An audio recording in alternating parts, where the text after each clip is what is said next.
Good evening, everybody here. Welcome to another night of the Hot or Trash podcast here. Um, yeah, this is going to be a first. I am going to do a solo session here as we will see how I will navigate this by myself here.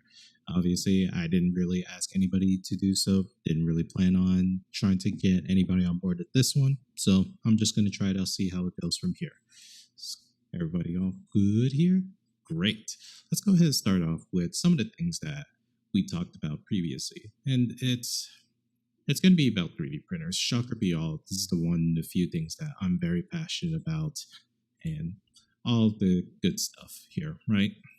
So why am I really talking about this? Well, needless to say too, I sat on this too. I've been keeping up with a lot of the news, kind of the updates on the whole ordeal about like how people or how government agencies are handling, you know, claims, filings, or other ways how they are trying to, prevent more gun violence by having systems in place to make sure we stop 3D printing gun parts per se.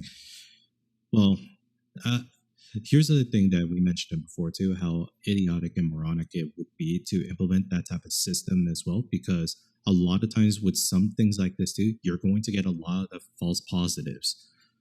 And with that, what is the software to determine whatever you're printing is not for a gun? Or who's to determine that it is for a gun? A lot of times people are said too, they're like, oh, they're just going to keep a library of known files that they can like do otherwise of that too. Okay, what if I adjust the files? What then? It will probably not meet the recommendation. Oh, but we'll try to adapt it. But at what point does it become another separate part that you're going to have to say, well, it technically is part of a gun?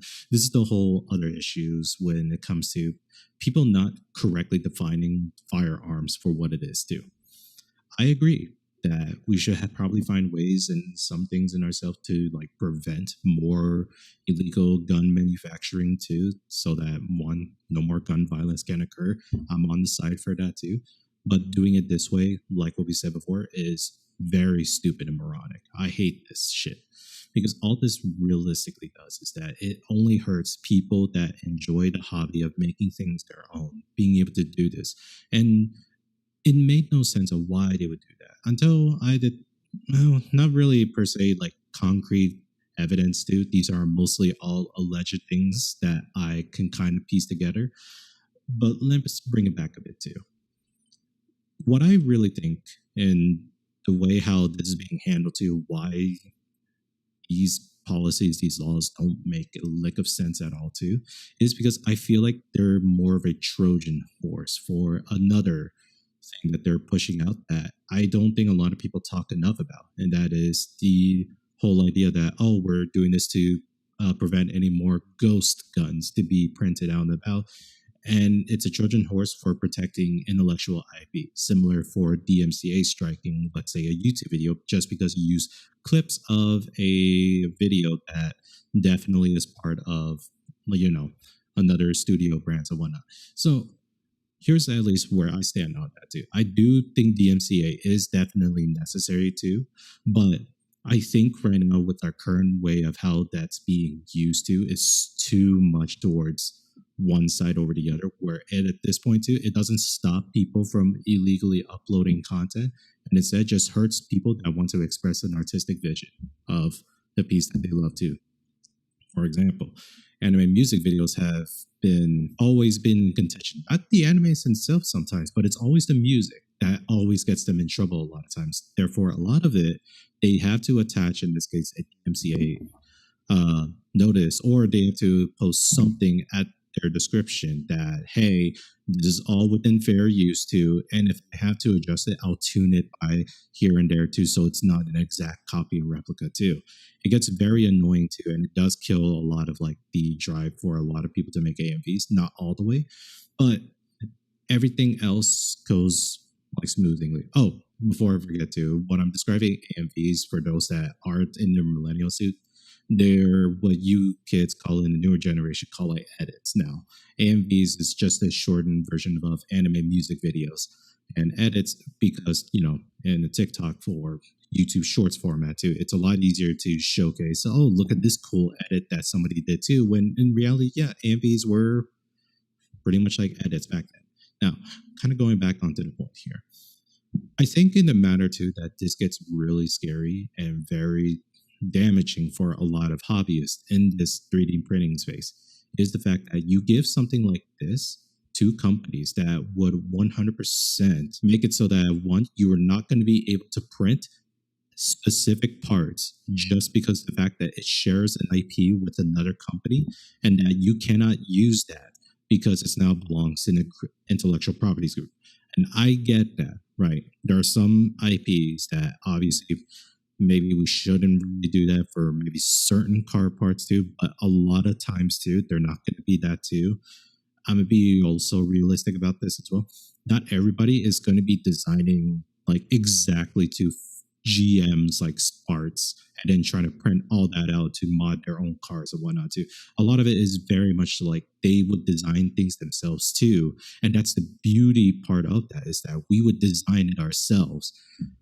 And what this ends up doing is that because they're going to give these softwares the ability to, whenever you want to make a print, it's going to straight up like upload things to the cloud. Therefore, there is a potential chance too that a company could just steal your in this case, they could steal your rights, in this case, your designs that you have made for their own stuff. And you can't do anything about that because let's be honest too, IP protection only works for those that have the biggest wallets that can protect their IP. Otherwise, too, it absolutely means jack all at this point too. Like, what is the point of IP protection if nothing is going to be enforced about it? Because obviously, with 3D printers, we embrace like a very much open creator space nature. We love sharing parts with each other. We love sharing designs. We love to do a lot of these things because that's just how we grow communities.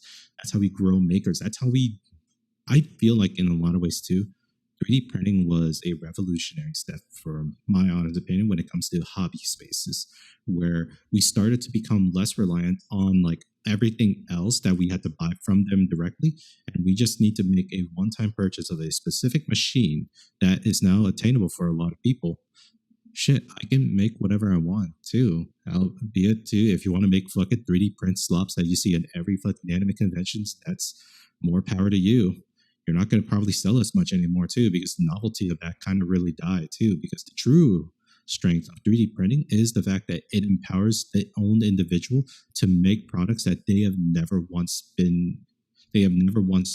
ever thought about making. Because this was actually a skill that I believe we did have a long time ago too. Maybe in this case, not in the same area that like we were all artisans, crafters too, but it kind of gave that power back to people that understand and knew what to do with it, right? I love 3D printing too. I still need to finish a couple 3D print jobs myself too, but I fear too that the way how them trying to push these types of bills to like have 3D printing technologies and or 3D printing companies to kind of house our data and whatnot. It's also infringing a lot of it, just privacy protection laws as well. I'm not comfortable with this. A lot of people are not too, but I don't think it's spoken enough about it because not a lot of people really see 3D printings as a very good thing. Even though, for the most part, I think 3D printing can help a lot of people. Albeit, yes, if you don't know what you're doing, you're probably just no better than just buying it off of Amazon yourself. Just any product that you need off of Amazon. But let's go through some of the things that I feel like kind of facilitate my point that this is more like a Trojan horses and whatnot.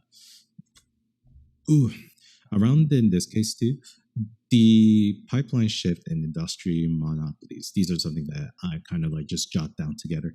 So somewhere in like a article from PC Mags, legislative tendencies are shifting from regulating the product, which is the gun, and in this case, regulating the pipeline, which is the printer and CAD files.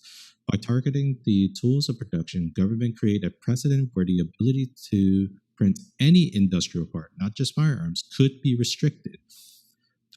This protects high capital budgets of legacy manufacturing by preventing individuals from bypassing traditional supply chains and whatnot.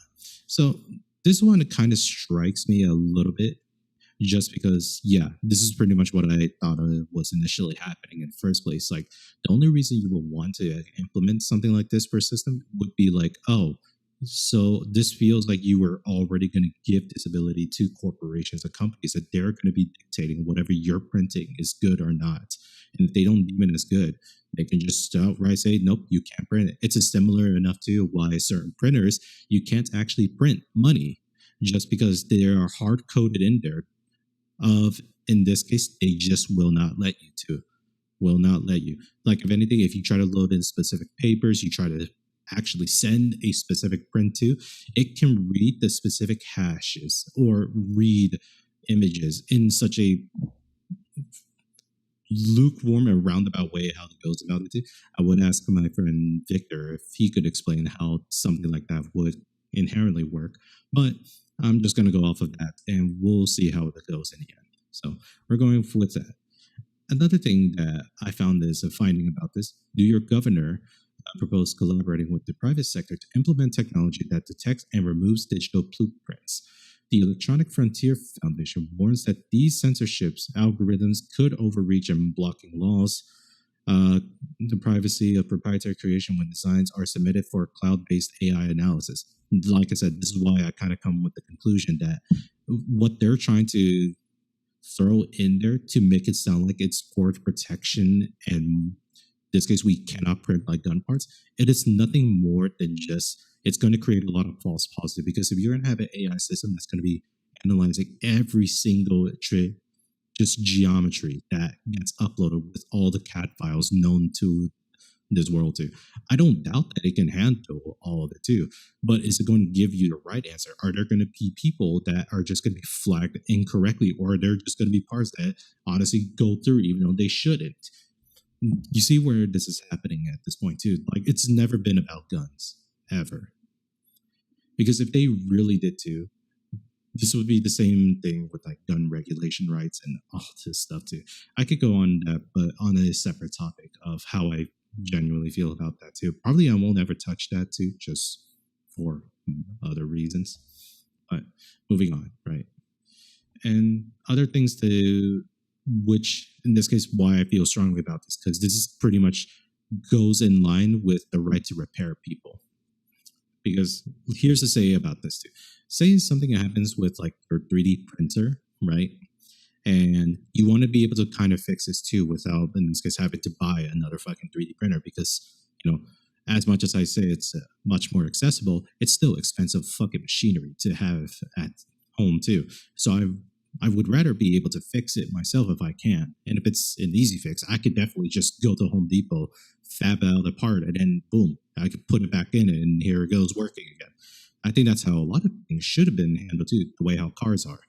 But the way how these systems are too, if there is like any changes or anything about the 3D printer that somehow it can detect too, a lot of times it's always about the computer electronics too. If you try to modify anything of that too, the 3D printing companies have all right to brick your 3D printer, and nothing that say otherwise that, hey, what the fuck, what gives? I was just trying to fix my shit too. Why the hell did you brick my shit?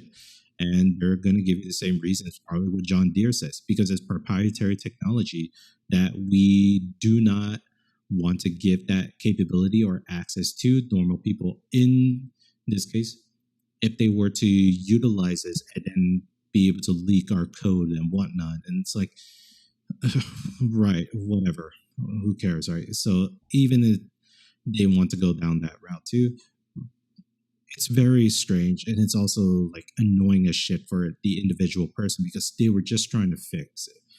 And I get it too. There could be somehow bad actors that would say, oh, also your 3D printer needs to be always online too, so that way we can do all this stuff. If you can't do it, we'll somehow brick your computer. And I'm like, okay, what happens if they actually don't go offline? How do you verify if it's working or not? Because, you know, the things that people can do is that they could just flash over your current OS with something else that, you know, they can find on GitHub, that people are already doing open source software projects where people can actually make their own 3D printers if they wanted to. the problem that this kind of goes into is that like they think that they have like a product that a lot of normal audiences are going to take it to. I'm gonna be honest, not a lot of normal people would actually get these 3D printers too, unless they're trying to do like a quick flip and whatnot too. But even then, it takes a decent amount of learning curve to get into it. And the majority of the people that use 3D printers are fucking nut jobs actually too. We love making shit. We are the ones that look at the world and we want to like break things apart and understand how things are made and molded together. And we create something of our own because of the fact that that's just a nature and type of tendency and habit that a lot of us kind of have too. That's why we love 3D printing, because it's the idea that we have more autonomy of our own creations. And having something like that kind of hinders that for no reason too. Because I will be the first one to say this if no one else wants to mention it too. I myself I don't want to give people access to 3D printers if their intentions is to make guns, right?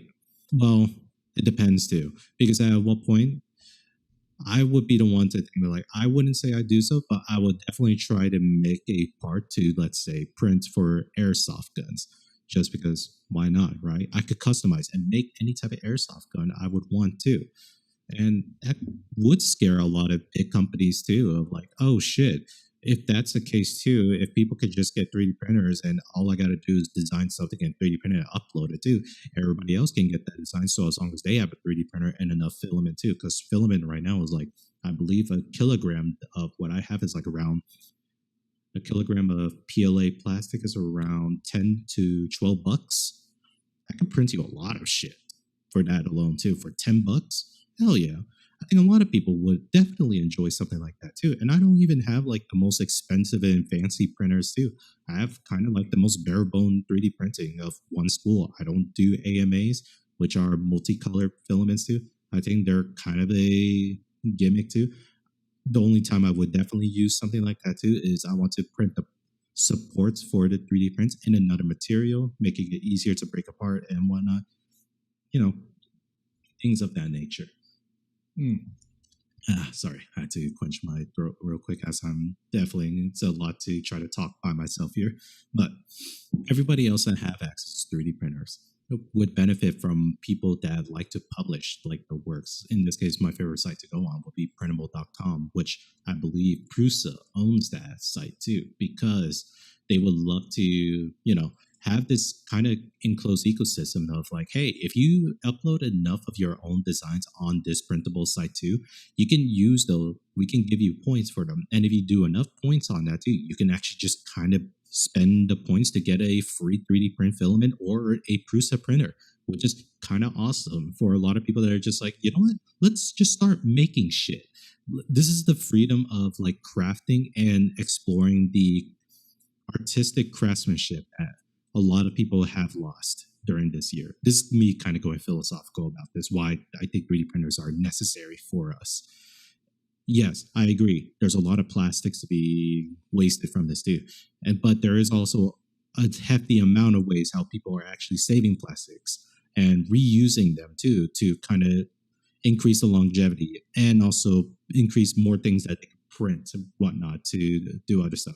I would like to be able to do that, but unfortunately my apartment is kind of small and I don't think I have the room to facilitate an operation like that. Otherwise, oh man, I am definitely going to be doing some shit. But I think where I'm kind of going with this and how I feel this is going to sound very much like crazy, right? Because there are evidence that kind of go against this, such as the fact that, from the forums, many 3D printer manufacturers like Prusa have expressed confusion on opposition to these laws. Nothing that implementing blocking technology is technically difficult and providing harmful to the user experience. If these laws were a corporate conspiracy, one would expect the leading hardware manufacturers to be the ones proposing them, rather than reacting to them with concern, which in a lot of ways doesn't really disprove what I said earlier, but it does at least facilitate too that the ones who are pushing this, there is some bite based on the other side, who in this case, who does 3D printing naturally hurt? That's right. Other people, other companies that have big control over manufacturing and this gets control over designs. I've seen the craziest shit out there right now too, where I believe there's a company in China that is currently doing 3D scanning of a lot of older cars that no one really is able to get like body kits for. And now they're just saying, oh, we can actually just sell you the body kits of whatever car and year that you want it as too. And it's like, wait, you can just do that? Yeah. I mean, we have like all the previous manufacturing plants that made cars too. It shouldn't be too difficult to, let's say, kind of scan out like a part two and then just here it is. We'll give it to you like this too. Here's the price for that. And it's not even the fact that we don't care if it's like cheap or expensive either too. It's the fact of the matter for a lot of car people, they can have access to older car body kits that were never been that have never been able to be used just because the original manufacturer has stopped producing it, and therefore a lot of like older cars are just kind of wasting away of the look and appearance.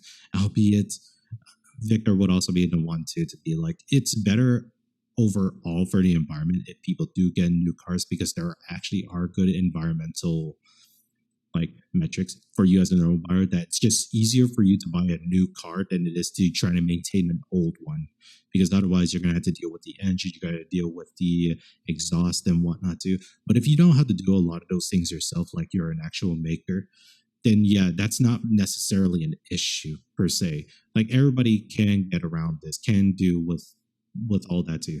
A lot of the body kits too were not necessarily designed for aerodynamics, but a lot of it too, I kind of feel that I understand for a lot of car people, we did lose the whole identity of why we like cars in the first place. Such as the fact that, yeah, we obviously, when we were driving cars, we didn't want to hurt the environment. We love cars.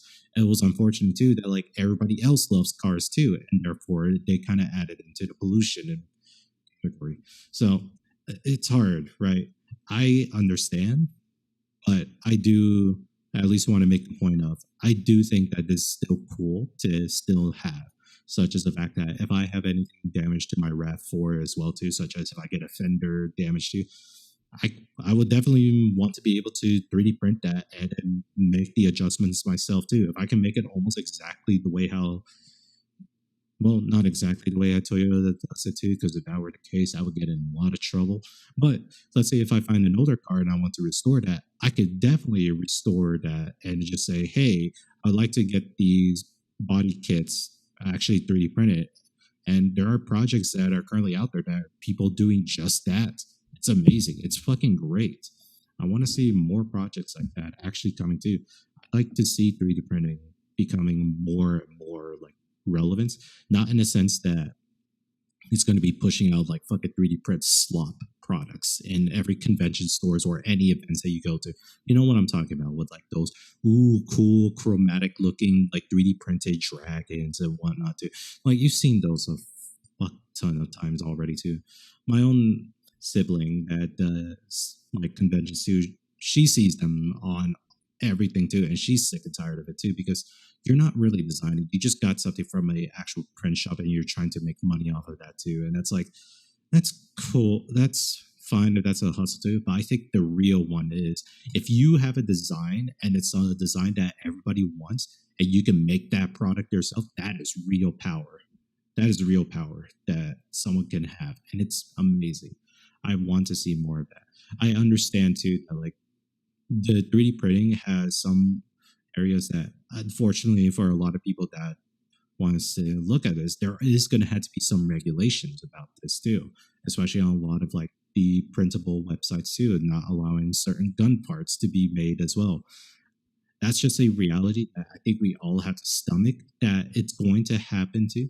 But I don't believe too that this iteration and this way of how they're about to roll out is going to be the surefire bullet that will solve everything. Because let's be honest too, the reason for gun violence stems even way deeper than, let's say, we got to go after like these things. When you guys thinking of the analogy of who do you go after in this case, the cookie factory or the cookie? You think going after the three fittings is the cookie factory? No, that's just one part of the cookie that leads back to the cookie factory of the biggest issue why we're in this mess in the beginning. Now, we go back here to say, if I were to help and adjust people to want to get into 3D printing as well too, I do suggest do as much research as you can right now too, only because I cannot give you a brand that you should probably get into as well. For me, I chose Bamboo Lab only because of the fact that I loved in this case their approach of incorporating like the software and the 3D printing over the Wi-Fi stuff too.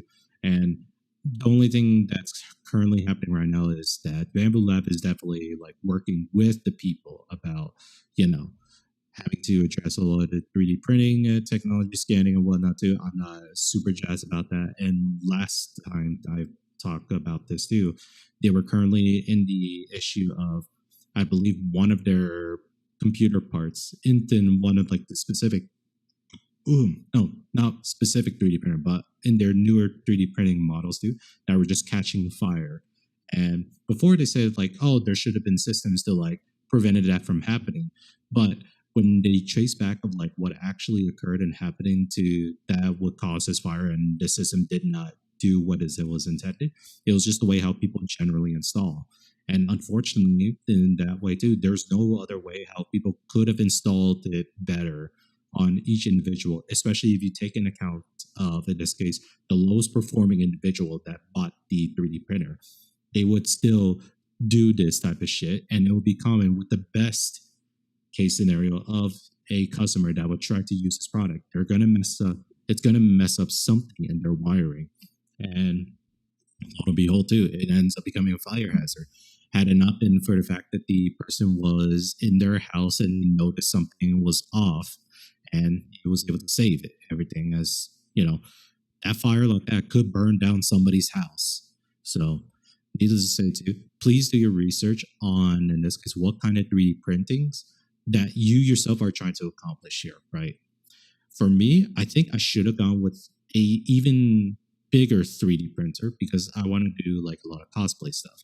It'd be just because I had to break up parts that make it a lot more uh that make it a little less efficient to try to like print all of like my cosplay bits and parts that I need, right? Because I had to make my Halo ODST helmets in like separate parts. And you had to be careful with doing it that way too, because there are times and cases too where they can just become out of line and whack too, and they will never be able to join it together correctly anymore just because there's warping that goes on it every now and then too. But it's just something that like for me, I'm kind of learning as I go about this too. I'm wasting a lot of plastic when doing this too, but hey, it's actually a fun investment. Like I get to learn a lot of like manufacturing techniques, all the stuff in trade that people are doing. This is why I love this group a lot too. The same way how Victor also likes, in this case, being able to code whatever the fuck he wants.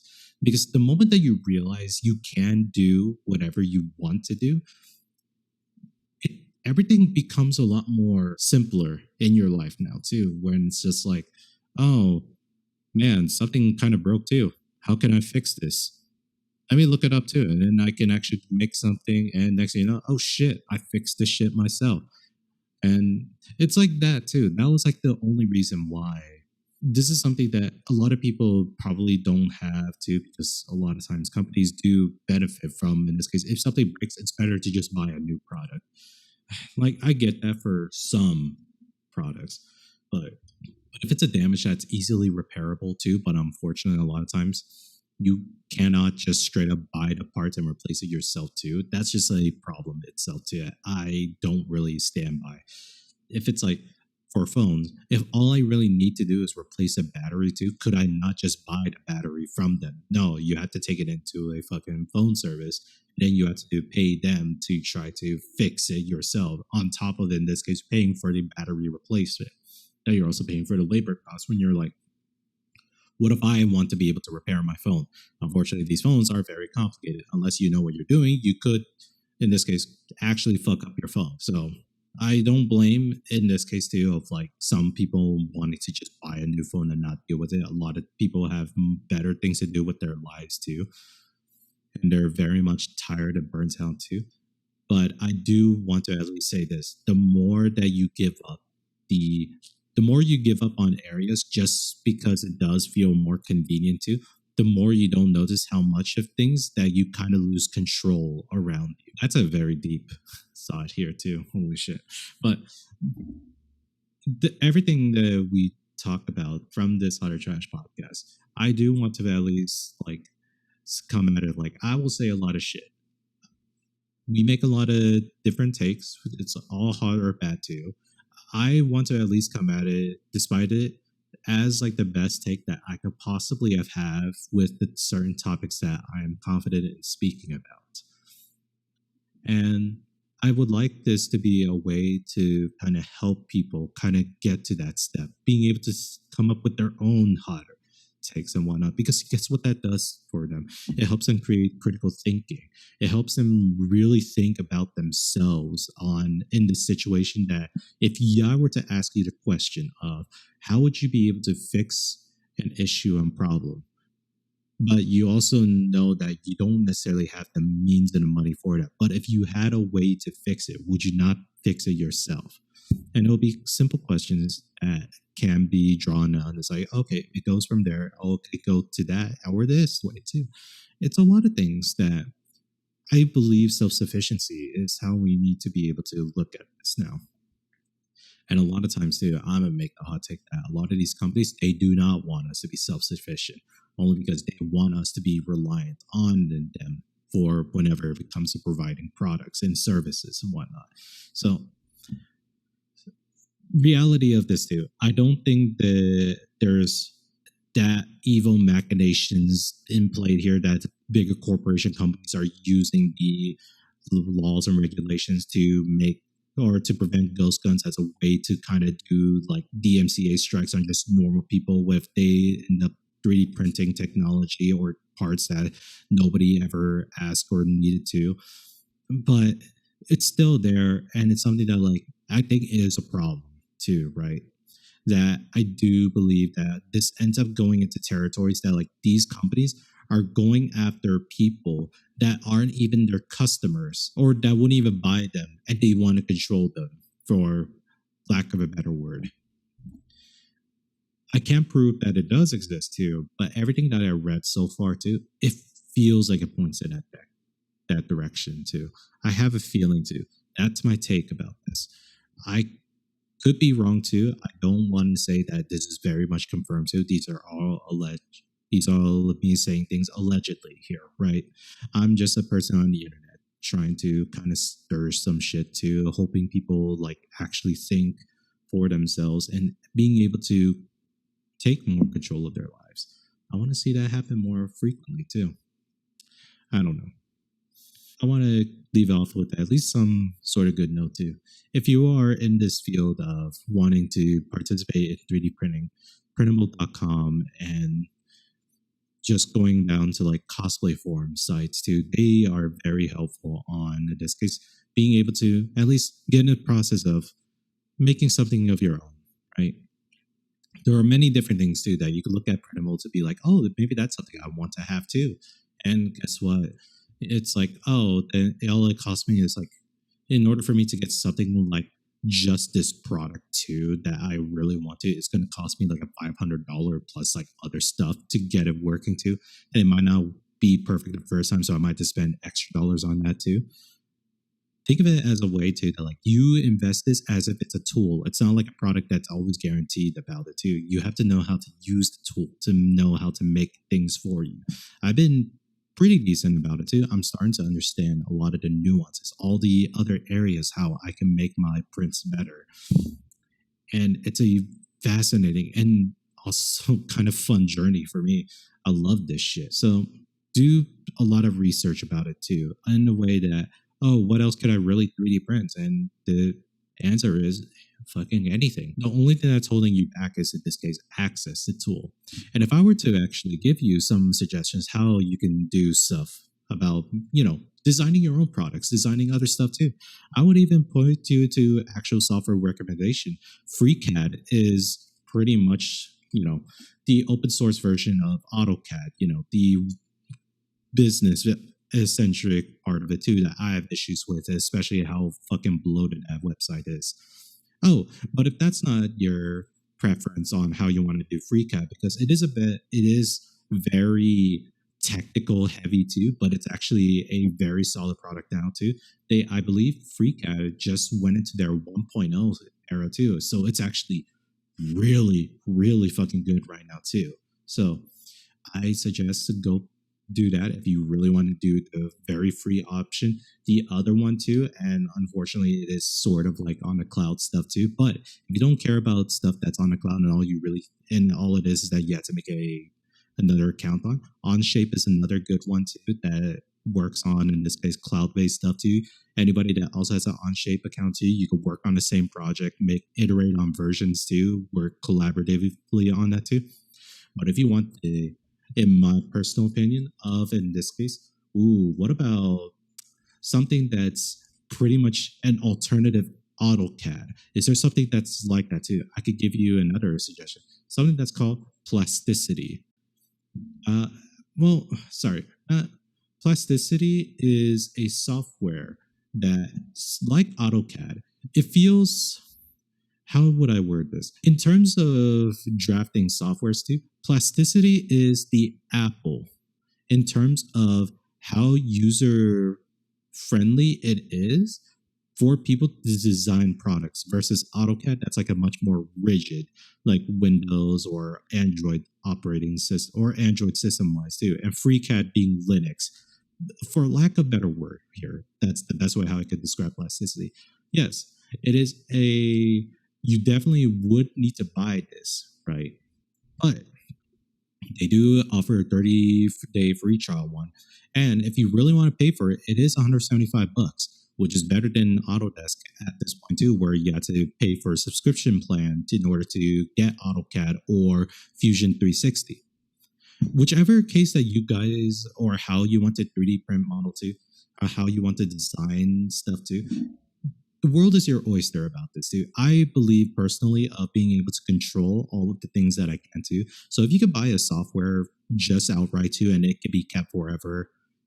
And if there are updates too, that'd be very nice too. But if it does the job well done too, fuck it, buy it. It's nothing special. Why not to? If you want thing that gives you updates too, and it's free, FreeCAD does it just well too. So does OnShape to a lesser extent. But I hope that like this kind of brings into why I think this is great too. As the Hotter Trash is the epitome of, I want to create something of myself here, right? That I can look back and just be proud of what I made here. And I want to share, like in this case, some of the things that obviously outside of the podcast too, I do other things. And I would like to see or hear if there are things or projects that you care very much about too. You're also a maker, and share stories, share what you made too. I don't mind seeing like some of the weird stuff that happens too.